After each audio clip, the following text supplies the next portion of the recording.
People, we are in 2022. It is now time for us to rise up and meet the challenge of reading new, exciting manga. But how do we do that? Where do we get the manga? What do I read?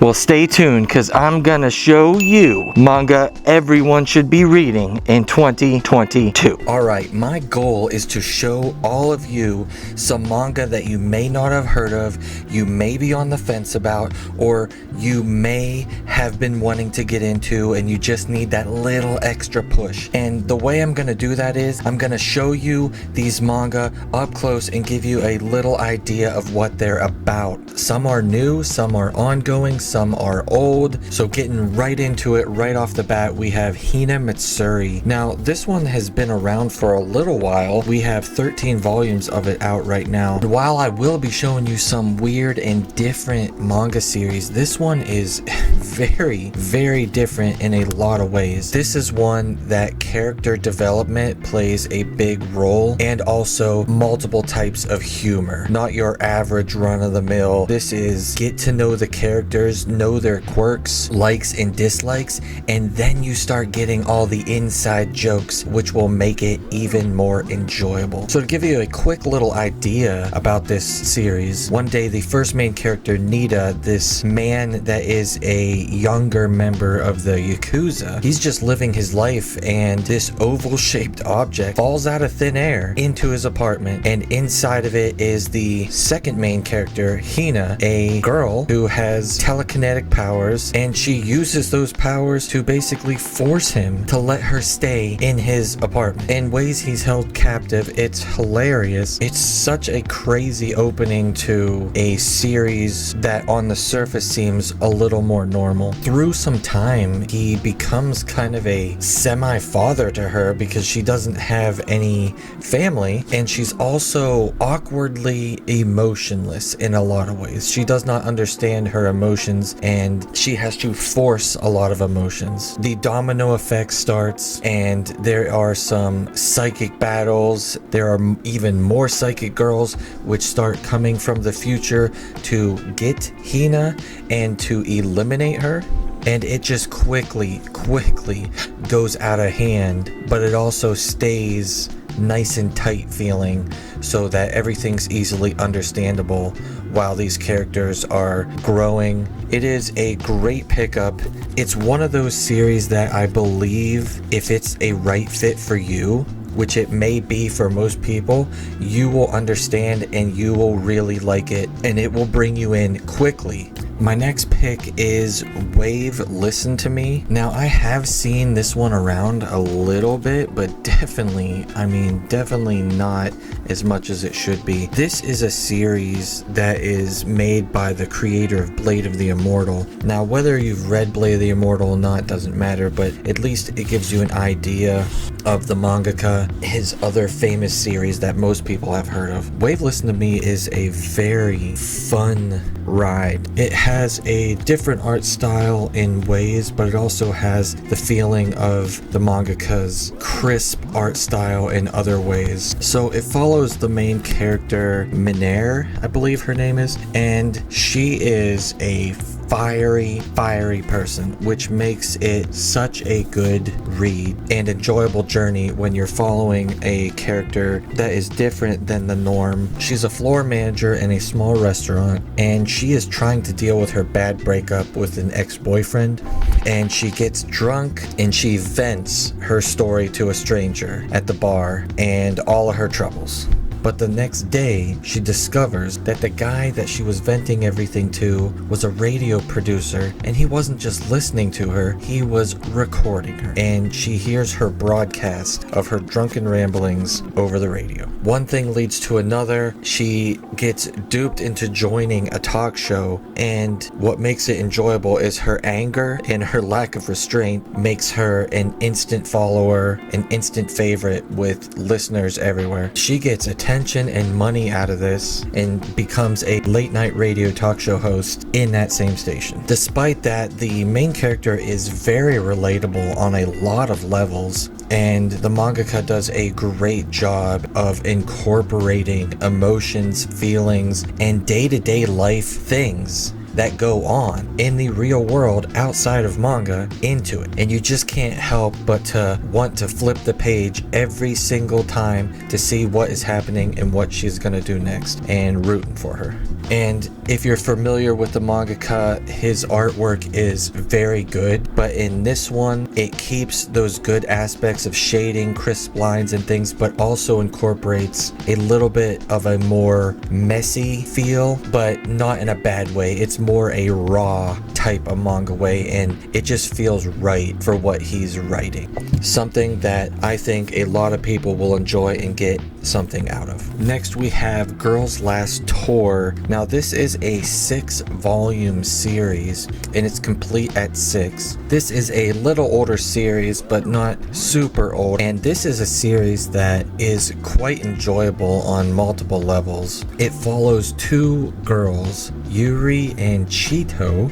It follows them navigating the ruins of civilization after an unknown apocalypse. So right off the bat, just that little tidbit is just full of mystery and excitement and fear in ways, trying to figure out what is going on and what happened to civilization. It follows them as they travel around and they seek food and supplies and trying to survive their day-to-day lives. And they do encounter other survivors, but they are few and far between. The society and the civilization do not look like what we know in our world. What you're going to be seeing is massive. It is something that Earth cannot do. It is huge. It shows and feels like they are just little specks in the universe, and in this civilization was just enormous. In this, they're trying to get to the top of the city, and you will notice and see that the city is not just skyscrapers. It is huge. It is absolutely huge, and it just keeps going and going and going. Side note, it does remind me of Blame, if you have ever read Blame, of the massive scale of things in it. So it follows their journey together, and you just can't help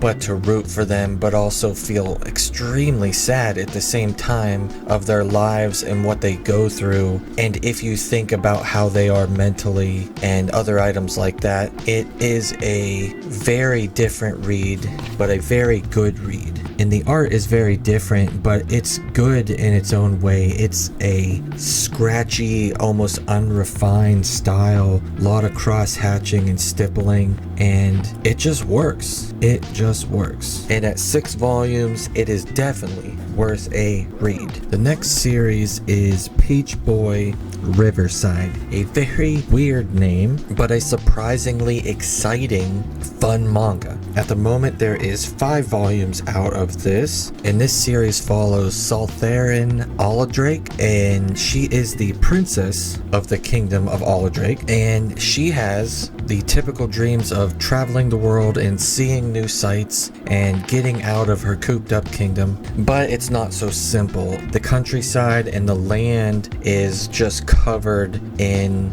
monsters. They roam anywhere as they please, so it's not as simple. And the humans live behind the keep and the castle walls. But after meeting a traveler, Mikoto, it gives her a little bit of hope, because he is a traveler of sorts, but it doesn't go as planned once she finds out that he is a well-known ruthless demon slayer. So where you think they would end up being a team and getting together in some kind of way, and they do the yin and yang thing, it does not happen that way. They do not team up.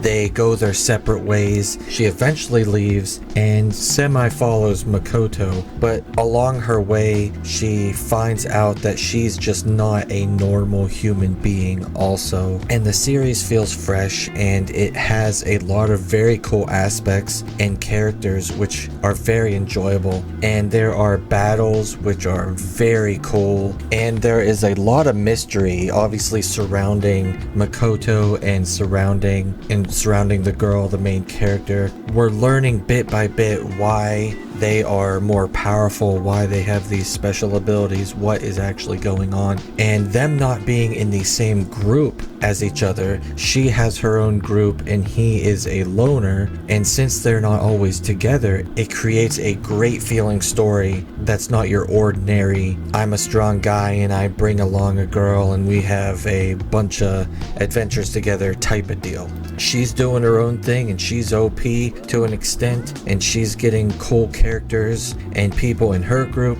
and he's OP and he's doing his own thing, and we just get to sit and enjoy the ride. It's a fun read, and it's very exciting and very surprising, and I think a lot of people will get enjoyment out of this. Next up, maybe the most popular one on the list is Kaiju number 8. This is a fresh new series that has recently come to print, and in this world there are giant Godzilla-like monsters named Kaiju, and they appear around Japan for many years, and there are defense corps that have came up and they basically risk their life fighting and disposing of them all over the place. This story follows Kafka Hibino. He's a 32-year-old man that's not satisfied with his job and kind of gave up on his dreams of becoming a higher up kaiju fighter that makes more money, etc. Following a bunch of unfortunate events, which will be fun for everyone to read, he has an interaction with a parasite type kaiju that goes inside of him and turns him into a humanoid monster. We see him get these newfound powers, and he starts giving his dream that he used to have a try of fighting the kaiju with these new powers. But it also brings another dynamic. He obviously can't show the humans that he can do this, or he will be hunted down also as a kaiju. Really cool series. The art is decent and it's a fun ride, and I think a lot of people will like this series just based on volume 1. Then we have Golden Japanesque. This one is really cool. It is very different. This one is in the Meiji era of Japan, and it follows 16-year-old Maria, and she wishes that she could change her appearance. She has blue eyes and blonde hair, and that is very uncommon and would obviously stand out in the Meiji era in Japan. And she encounters a handsome and mischievous man named Rintaro, and she starts to understand the beauty of herself, and she begins to change in a good way. And to Rintaro, she is not just pretty, she's straight out of a fairy tale. This is a historical romance, so it brings different aspects and not your normal everyday tropes that you see in every shoujo or romance story. The historical aspect is quite nice, and it definitely brings a different aspect to the story and a very different feeling, which is refreshing and enjoyable. At the time, I believe there's only 3 volumes out of this manga. Easy to hop into and start reading, won't break the bank. Really cool series. There is so much awesome manga out there, and this is just the tip of the iceberg. I wanted to show off these manga. Most of them need a little more time in the spotlight to get them out there. They are works of art and very awesome. In the comments down below, I need you all to let me know a hidden gem of manga that you think people should read or try. And like always, make sure you like, comment, subscribe. I love hearing from you, and come to the Manga Sloth Discord so we can chat. Have a good one, and I'll see you all next time.